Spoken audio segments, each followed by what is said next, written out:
This is the plaintiff, Herbert Wood.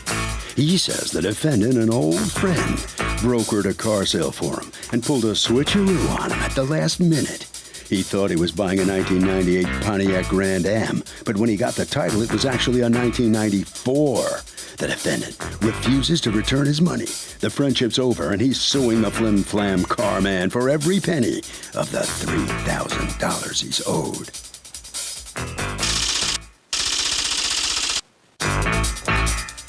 This is the defendant, Christopher Quinones. He says he has a gift. He can find cheap cars, buy them, and then fix them up. He found the plaintiff a car, asked him to come take a look, and was told, "Nope, I'm leaving it all to you, bro." Sure enough, the plaintiff saw the car after he bought it, didn't like it, and now here they are. He's accused of fouling up a friendship.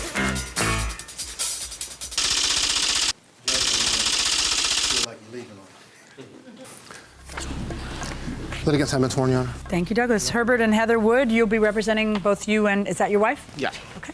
You are suing Christopher Quinones, a former friend of yours, for $3,000, $2,000 that you want him to return to you on the purchase price of a vehicle he helped you buy, and $1,000 for your wife's transportation cost because you didn't have the vehicle. Okay, tell me what happened. On September 14th of 2013, I contacted Christopher. I had found a 2002 pickup truck that I was looking to purchase for my wife. How did you know Christopher? I worked for 8 years at a limousine service that was right across the street from his house, and we became friendly, and then he did some part-time work for the limo company as well. Why did you contact him when you were going to buy a car that you had found? Having seen him over the course of those 8 years with a variety of different cars and speaking to him about them, he'd always seemed to be able to find a good car at a good price. Okay. And he seemed to know. But you had found a good car at a good price, so what did you need him for? You wanted him to check out whether it was a good car? Right. I don't know mechanically. He knows cars, you don't know cars. Right. So you brought him as a friend. You weren't going to pay him to do that? No. All right, so you brought him as a friend to check out the car to see if it was a good purchase, and what happened? Yes. As soon as we arrived, he told me immediately not to buy the car without listening to it. He just barely even looked at it, and he said, Didn't you find that? Well, the car had some damage, body damage, which I really wasn't concerned with. I was just really concerned about something that was mechanically safe for my wife to travel back and forth with. We had the gentleman start the car up. It ran very well. But he said, no, I can definitely get you a much, much better deal than this. He's like, forget this, let's go back to your house. He goes, I'll show you a good deal on. He goes, let me use your computer. So we went back to my house, and my wife gave him our laptop, and he sat between the two of us, and he showed us a 1998 Pontiac Grand Prix. And it was a 1998 Pontiac Grand Prix? Yes. It was being advertised where? Craigslist or? On an online site. He said it was a friend of his. Who car, owned it? Right, and that he had himself helped to put the brand new motor into the car. Okay. So he knew that the car was in very good shape. He said that his friend was looking for $2,600, but that he could talk him down to $2,000. I said, great, let's go get the car. He said it would be better if he went because it was his friend and he would be able to haggle him down. We gave him the money. He left. Wait. Why didn't you go test drive it with your wife? The book value, which he showed us online that day, was $2,600. He said he could get the car for $2,000, but only if he went there to negotiate it himself. Okay. So we gave him the $2,000. That evening, he texted us back and said he had bought the car. Okay. He said that his friend was going to clean it up, but that his girlfriend was going into labor, and he would contact us the next day. So 2 days later, we contacted him, and he said that, I'm going to drop off the title for you so you can register the car so I can get plates and bring it to you. The car? Yes. So he didn't come that evening. He texted me and said, could I come the next morning? I said, fine. He came the next morning and he called me and said, can you come outside and meet me in the parking lot? So I came outside because he had his girlfriend and their new baby in the car. So I went outside. He got out of the car while it was still running, and he handed me a title. I asked him, I said, you're handing me a title for a 1994 Pontiac Grand Am. You told me you purchased us a 1998 Pontiac Grand Prix. Okay. Two very different cars. Yeah. He said to me, this one is even better than the other one. It has everything brand new. The only thing it needs is a set of windshield wipers. And you say, okay? And I said, okay. I said, let me go to motor vehicle and register the car. So you, okay, so you agree, again, you agree, and then you go to motor vehicle and you register a car sight unseen. Mm-hmm. Do these seem like good decisions? Well, ma'am, I took him at his face value. Like I said. No, I mean, do these seem like good decisions for any grown-up? Has nothing to do with whether he sold you a bill of goods or he's the music man coming into town and duping everybody. I'm just asking you, as a grown-up, are these all good decisions you make? Obviously not. Yeah. Have you bought cars like this a lot, where you've already found one you like, but someone talks you out of it and under suspicious circumstances, but you go with it anyway? They take you they tell you about another car, but they tell you, don't come, I can get a better price, and you don't say, nah, let me come with you anyway, because even if I have to pay a little bit more, I'd like to see it and test drive it. No, you don't see it and test drive it. They bring you a title, and you go and title it into your own name, even though you see the title and it's not the car you thought you were buying, you agree to it again. And then you go and title it in your own name, and it's sight unseen. I've never had a case like this, ever. All right? This is bizarre. So now you register the car, and what happens? I contact him and tell him that I have the plates and the stickers so that he can come pick them up and bring me the car. Okay, and then what happens? He called me, texted me that evening and said that he couldn't come that evening. Does he go do it at some point? No. He texts me the next morning and asks if he could pick me up to go get the car with him. And do you? Of course. Okay, and then what happens? We arrive, and I see the car. And? And it looked like it had been sitting under a tree for 10 years.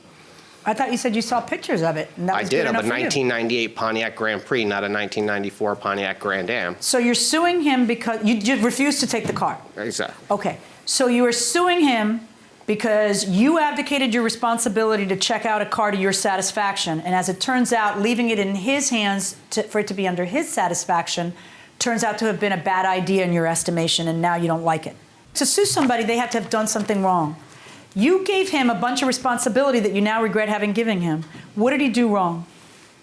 He told you let that marinate a while and think about your answer. Were you making any money off of this deal? No, Your Honor. I gave the guy. You hesitated when I asked you that. I gave the guy $19.50 out of the $2,000 he gave me. So you're making $50? And I kept $50. That's a hard way to make $50. You lose a friend. You have to go all over town. I just want to know how this is all my fault, basically. Well, but I also want to know why you take on this responsibility for $50. Welcome back to the People's Court. RV11 here. So would you ever buy a car sight unseen if a friend told you this is a fabulous car? What do you think? No, Why? because it's unreliable. Well, I mean, the car may be reliable. You have a really good friend who says, look, I've seen the car, I've inspected the car's great.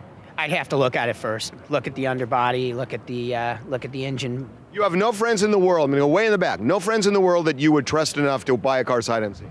I'd still like to see it, just because that's the way I am. Some people look at certain things on vehicles, I look at other things, they may miss something that I wouldn't. That's a good point, going inside the courtroom. When you turn around and change it from the 98 to the 94, No, it's always been a 94, Your Honor. do you have a picture of the different car that he showed you? He claims that what you showed him was a different car on the internet. Absolutely not.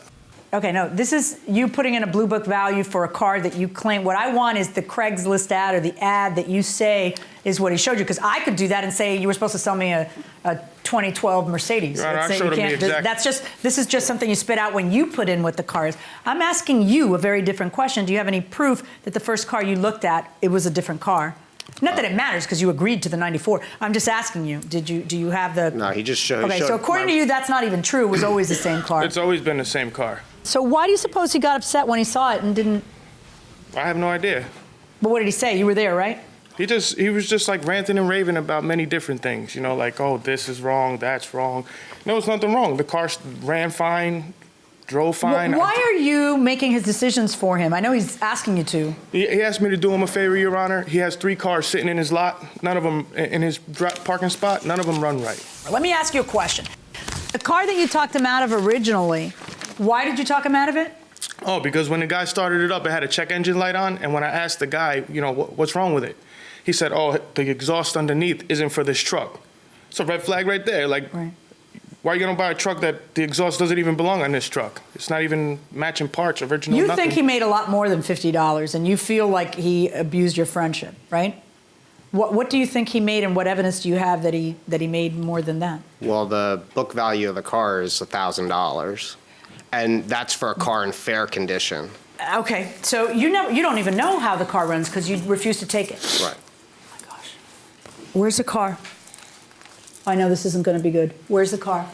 The guy ended up calling me, telling me to call Herb. I kept calling Herb to pick the car up, and he ended up putting it out in the street and called the cops, said it was abandoned. They ended up bringing it to the scrapyard, and now it's done.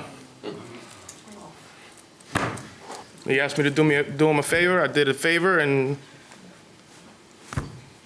this is how it happens. It's unfortunate. He should have picked his car up. Yeah.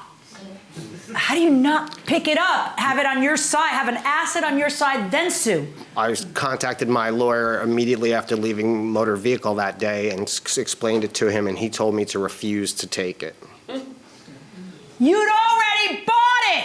You'd already registered it. And it's a used car. How are you going to get the notice from the guy saying pick it up or you're losing your asset, and not just pick it up, get it on your side, and then sue and say, hey, I don't want this car, whatever else. Maybe you'll win, maybe you won't. But now you've turned your little problem into an enormous problem because you've now lost your asset because you're just full of bad decisions, Mr. Wood. I was never contacted by Mr. anyone. Wood, you are filled with little bad decisions that you have made that you demand someone else pay for. And sometimes our bad decisions are our own.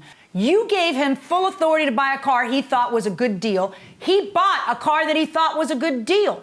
You not so much as took the car to find out if it was a bad deal. And then when you're notified that it's going to get towed and put on the street, you're just banking on winning. Bad idea. Verdict for the defendant.